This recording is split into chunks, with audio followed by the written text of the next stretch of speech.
হরে কৃষ্ণ। মোহিনী একাদশীর পাবন তিথিতে দর্শন করছেন মায়াপুরের শ্রী শ্রী রাধা মাধবের চন্দনযাত্রার অষ্টম দিবসের দিব্যরূপ মাধুরী। আসুন দর্শন করতে করতে এই একাদশীর মাহাত্ম্য সংক্ষেপে শ্রবণ করে নিই। মোহিনী একাদশীর মাহাত্ম্য কুর্ম পুরাণে বর্ণিত হয়েছে। মহারাজ যুধিষ্ঠির ভগবান শ্রীকৃষ্ণের কাছে এই একাদশীর মাহাত্ম্য সংক্ষেপে জানতে চান। প্রাচীনকালে ভদ্রাবতী নামে এক নগরে দ্যুতিমান নামে এক রাজা রাজত্ব করতেন।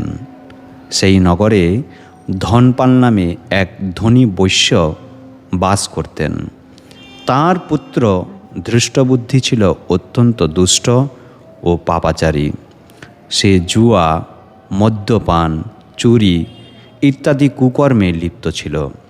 এই কারণে তার পিতা তাকে গৃহ থেকে তাড়িয়ে দেন।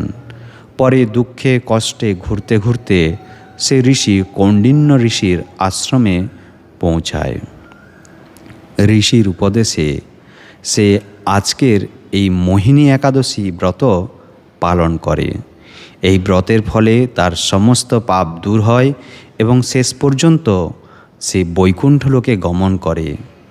এই ব্রতের মাহাত্ম্য সমস্ত পাপ নাশ করে, মন ও আত্মাকে পবিত্র করে, ভক্তি ও ধর্মে স্থিরতা আনে, ভক্তি লাভের পথ সুগম করে।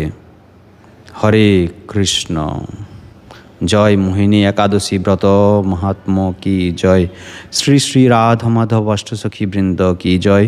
শ্রী শ্রী পঞ্চতত্ত্ব কি জয়। এখন চলুন দর্শন করি মায়াপুরের পরম রক্ষাকর্তাকে, ভক্তবৎসল শ্রী শ্রী উগ্র নৃসিংহদেব। আজকের এই দিব্য ও তেজস্বী রূপমাধুর্য ভক্তি ভরে দর্শন করুন। ভক্তের ভয় বিনাশকারী এবং সমস্ত বাধা দূরকারী ভগবান শ্রী নৃসিংহদেবের এই অভয় রূপ আমাদের জীবনের সকল অশুভ শক্তিকে বিনাশ করুক।